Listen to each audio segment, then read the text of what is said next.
Bonjour les lions, bienvenue sur ma chaîne Valais et Cartes. Merci d'être là, je suis ravie de vous accueillir pour votre guidance du week-end du 1er et 2 juillet 2023.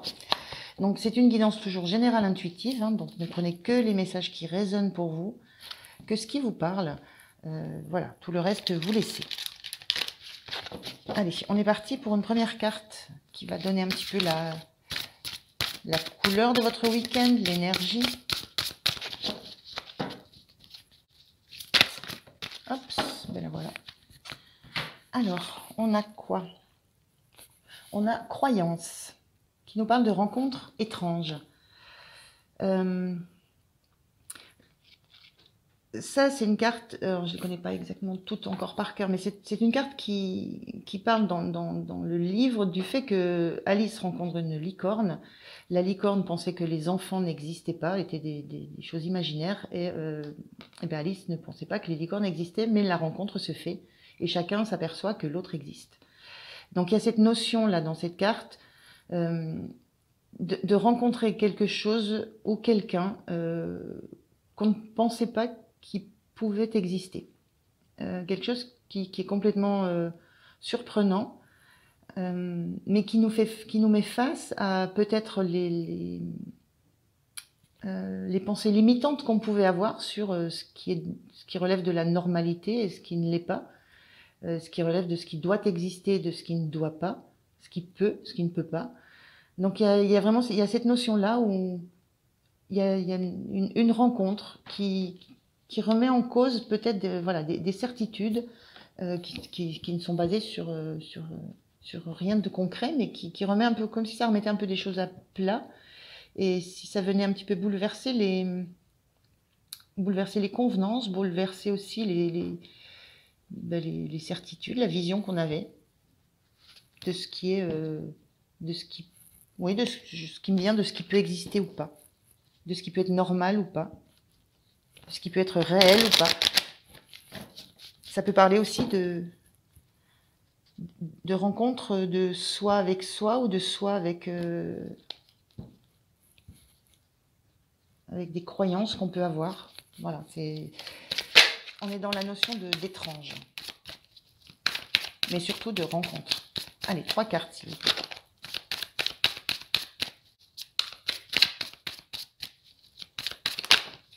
Merci.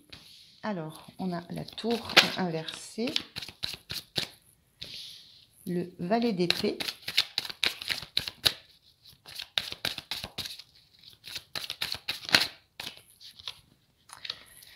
et le magicien. Ok, et on a cet as de bâton en dos de deck. Alors, c'est tour inversé. Alors, de quoi ça me parle? Alors, l'as de bâton, ça parle directement de quelque chose de nouveau, d'une nouvelle énergie, d'un nouveau projet, d'une nouvelle action, un renouveau, de quelque chose de nouveau. Et avec ce valet d'épée, là, c'est quelque chose de nouveau, mais qui nous demande à apprendre des choses, qui nous demande à aller chercher des réponses ailleurs que dans sa propre tête, ailleurs que dans sa propre vision. Il y a cette notion d'étudier longtemps, jour et nuit. On étudie à la lueur de la flamme d'une bougie. Et on est focus sur ce qu'on doit chercher, ce qu'on doit trouver. Il y a vraiment cette notion de quelque chose de nouveau et qui nous oblige à chercher de l'information, à comprendre, qui nous oblige à comprendre. Il y a une notion de on veut comprendre. On veut comprendre parce qu'on sent qu'il y a quelque chose qui peut changer, qui peut nous donner les moyens de démarrer d'autres choses. Je ne sais pas si je suis très claire, mais le magicien, il a dans ses mains, il a tous les éléments. Il a à la fois il a les épées, les coupes, les bâtons, les deniers, il a tout. Il peut jongler avec tout ça. Il peut expérimenter. Il y a cette notion de pouvoir aller expérimenter des choses nouvelles. Et cette tour inversée, moi, elle me renvoie juste la tour, c'est souvent un événement extérieur qui vient bousculer des fondations qui, là, on voit que ça nous fait, on s'accroche à des arbres, mais la planète a bougé ou la Terre a bougé, et on s'accroche à des choses, à des racines pour ne pas glisser, ne pas tomber. Là, elle était inversée, cette tour. Moi, ce que ça me renvoie, c'est que il y a cette notion que vous n'avez pas envie de vous accrocher à des choses qui sont là, qui sont ancrées, parce que vous savez qu'il y a une certaine, il y a quelque chose, comme s'il y avait quelque chose de solide, à la quoi vous étiez raccroché et qui est en train de vriller un peu. Donc on a bien cette notion de rencontre étrange, de nouveauté, d'une étrangeté, qui vous oblige à vous questionner, qui vous oblige à aller chercher de l'info, qui vous oblige à réfléchir différemment, parce qu'il y a quelque chose de nouveau qui va démarrer de ça. Sans qu'on sache ce que c'est, sans avoir une idée de quel outil, de quel élément va être utilisé en premier. Là, on est plutôt dans l'idée de d'abord, on va réfléchir, on va bien analyser, on va essayer de bien comprendre, bien réfléchir. Mais peut-être qu'après, on entrera dans concrètement qu'est-ce qu'on veut créer, dans la matière, qu'est-ce qu'on va aller mettre en place et qu'est-ce que ça va nous apporter. Voilà, il y a ce cycle des outils. Donc il y a vraiment une notion de transformation là avec ce magicien, de se transformer, de s'autoriser à créer, à manifester quelque chose de nouveau, d'accepter que on est des possibilités devant soi. Il y a aussi cette notion-là, cette notion de peut-être de ne plus vouloir rester accroché à des... Là, c'est ce qui me vient, moi, il est accroché, ce personnage, depuis longtemps à quelque chose qui est ancré, qui est accroché à des... peut-être à des croyances, accroché à des façons de voir les choses, accroché à des schémas de vie. Et il y a quelque chose qui vient bousculer ça, mais dans la matière, dans les faits, il y a quelque chose de nouveau qui vient bousculer ça et qui oblige à se questionner et qui oblige à envisager que effectivement on peut peut-être faire les choses autrement. Alors, on regarde comment vous vous sentez. Alors, je ne sais pas dans quel domaine ça s'applique. Ça vous appliquez à votre vie. Vous appliquez ça à votre vie. Comment vous vous sentez? On est sur une reine de denier inversée. Je reviens avec cette carte-là, vous avez juste envie de laisser couler, là, de vous laisser glisser. Donc vraiment envie de savoir où ça va vous mener. Si vous lâchez à ce à quoi vous croyez profondément, ce à quoi vous êtes attaché, agrippé, envie de lâcher ça pour voir jusqu'où vous allez glisser, jusqu'où ça va vous mener.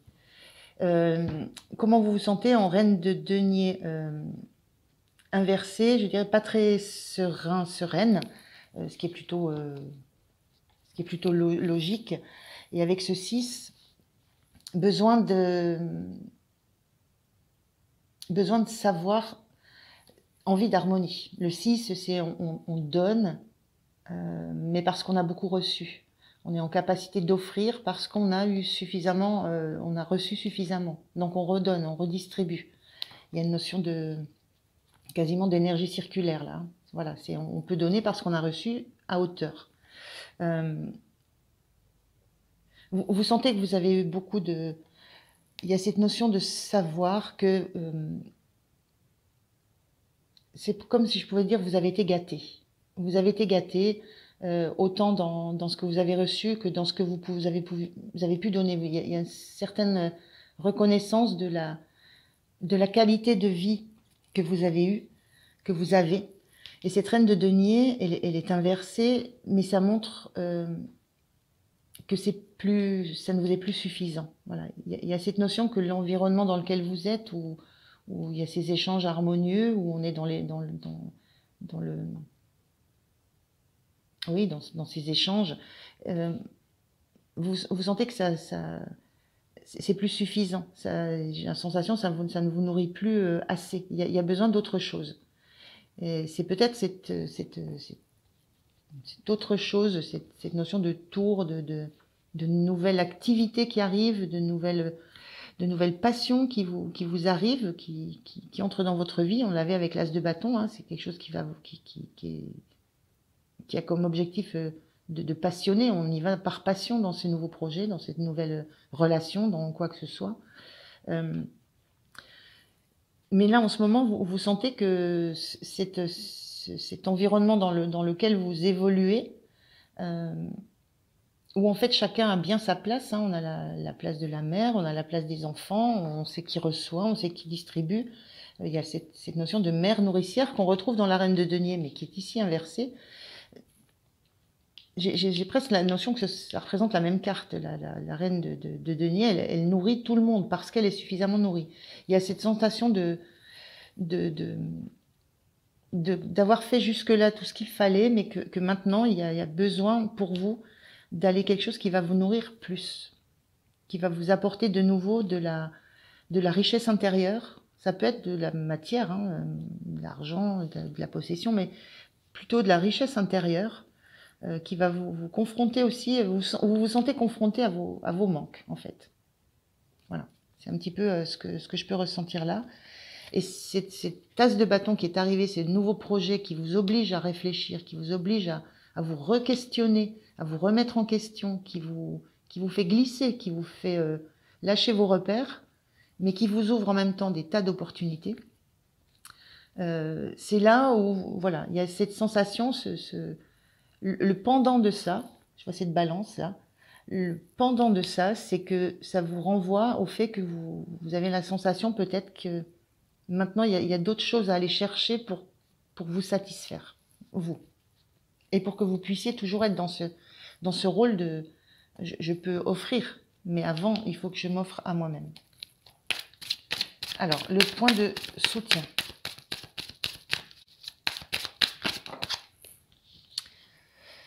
Deux cartes. Bon, je les prends. Alors, on a ce 3 de denier. Le 3 de denier, il parle de place. C'est chacun, on fait une œuvre, on est sur une œuvre commune, on travaille à une œuvre commune, mais chacun a sa place. Donc, ce qui vous soutient, c'est de bien comprendre la place que vous avez. Et on a ce 8 d'épée qui est inversé. Ce qui vous soutient, c'est que vous avez conscience complètement de vos propres limites, de vos propres peurs, de vos propres doutes. On ressent là de la peur à lâcher, ce qui nous a tenu, enfin ce à quoi on s'est accroché pendant longtemps. Hein. Mais ce qui vous soutient, c'est que vous connaissez vos limites, vous savez que vous pouvez dépasser vos propres peurs, vos propres doutes, que vous n'allez pas vous auto-saboter. C'est cette carte de l'auto-sabotage. Donc, et vous connaissez vous savez quelle place vous pouvez prendre et quelle place vous revient.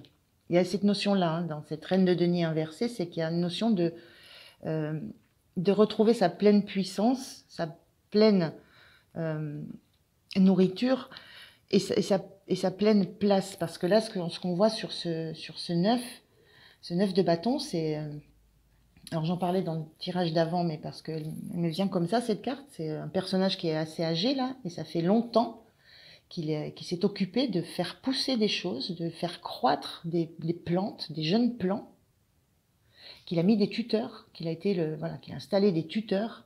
Donc ça fait longtemps que, sensation qu'il y a longtemps que vous soutenez, que vous êtes là en mère nourricière, hein, je le redis, c'est la même énergie que je ressens, la mère nourricière pour des jeunes plants, des jeunes plantes, qui se développent. Et là, le 9e bâton, il sert à rien, il y en a plus besoin. Il n'y a plus besoin que vous soyez attentif, attentive au bien-être, au développement de votre environnement. Ça peut se faire tout seul. Ça fait suffisamment longtemps que vous êtes le tuteur de votre environnement. Il est temps maintenant de passer à autre chose, de laisser les choses se faire seules, de laisser votre environnement évoluer tout seul, grandir tout seul, trouver sa propre nourriture terrestre. Allez, les racines sont bien plantées, sont bien implantées. Ça pousse, ça fleurit, c'est solide. Maintenant, il faut lâcher cette position. Et c'est un peu ce que vous sentez là. Maintenant, il faut vous occuper de vous.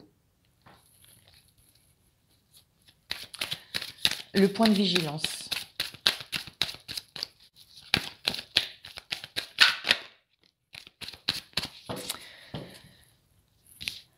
Le point de vigilance, c'est, alors je l'avais comme ça, oui, il est ni bien aspecté, ni mal aspecté, c'est la force.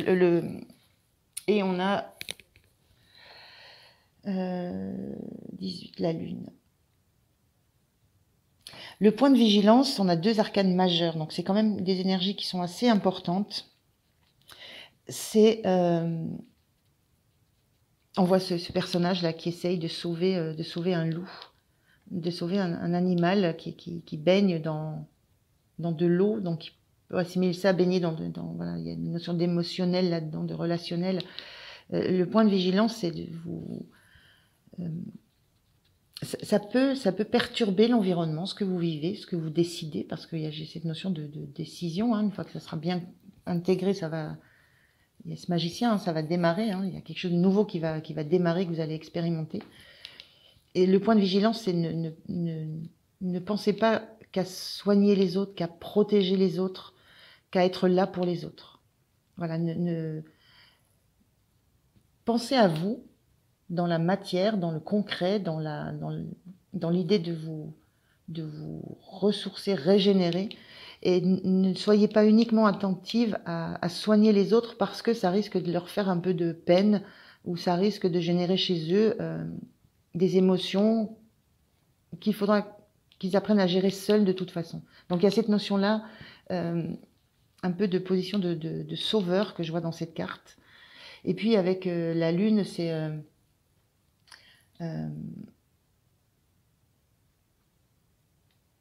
au niveau du point de vigilance, c'est écoutez-vous. Moi, j'ai la notion avec cette carte en fait, ne regardez pas ce que ça peut renvoyer comme image. Ne vous occupez pas de l'image que vous pouvez renvoyer. Détachez-vous. Moi, ce que j'ai envie de dire, c'est, voilà, on a 2 personnages, c'est les mêmes personnages qui se regardent, un plus jeune et un plus âgé, c'est les parts sombres, les parts lumineuses. Il y a cette notion de vous couper en fait, de tout ce que vous avez pu être jusqu'à maintenant. Il y a cette notion de s'autoriser à vivre, c'est comme si c'était s'autoriser à vivre une nouvelle jeunesse, à vivre une réalité et pas une image du miroir. Je sais pas si je suis très claire, mais il y a vraiment cette notion de vous occuper de vous, de ce qui vous êtes réellement, sans craindre non plus sans craindre l'image que vous allez vous renvoyer de vous-même. Il y a quelque chose à assumer dans ça. Et assumer de ne pas pouvoir prendre en charge, en fait, c'est pas tous les malheurs du monde, mais de ne pas pouvoir prendre en charge tout ce que ça va pouvoir engendrer dans votre environnement. Il y a cette notion de vraiment vous régénérer vous et vous retrouver votre vraie place. Oups, là, j'ai pas posé de questions. Alors, votre énergie en fin de week-end. Merci. On a ce 7 d'épée inversé. Donc, fin de week-end, les choses sont beaucoup plus claires. Les choses s'éclairent. Et vous commencez à prendre confiance.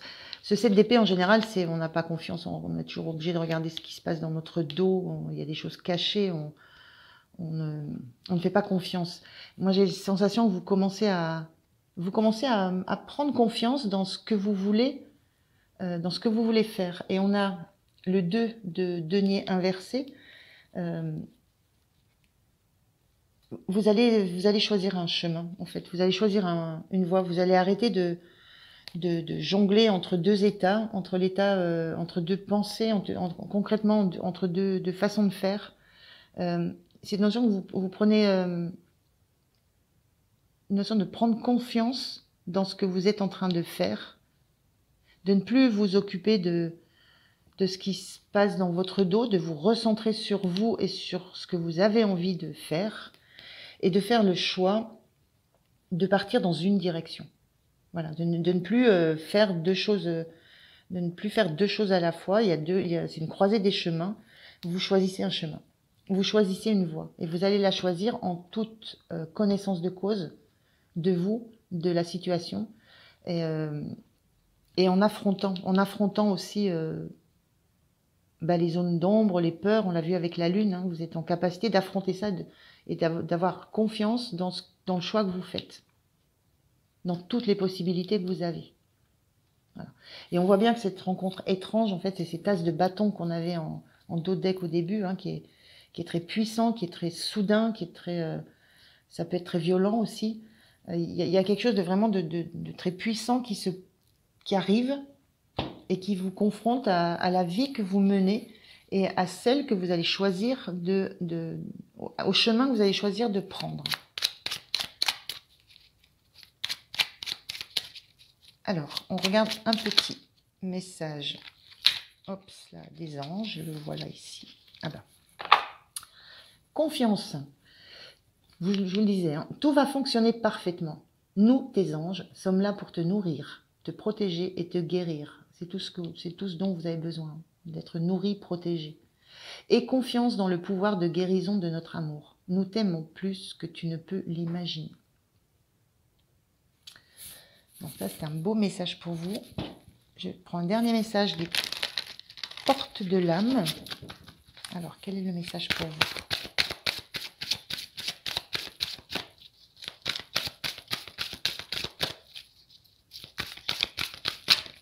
Ben, le voilà. L'amour. L'expérience de l'amour guérit tout et ouvre une voie de réalisation. Ça peut être l'amour de vous. C'est aussi l'amour de votre environnement. Moi, j'ai cette idée de bâton tuteur avec des plantes qui ont poussé, qui se développent. Ça peut être dans le cadre d'une famille. Je parlais de mère nourricière. L'expérience de l'amour guérit tout, œuvre une voie de réalisation. Elle est là, la voie de la réalisation. Dans le magicien qui a tout entre les mains et qui fait le choix d'expérimenter et de réaliser, de se trouver. Voilà les lions, c'est de super belles énergies. Je vous remercie de m'avoir écouté. Je vous souhaite un très très bon week-end. Pensez à liker, à vous abonner, ça me fait toujours très très plaisir. Et puis moi je vous dis à bientôt. Merci, au revoir.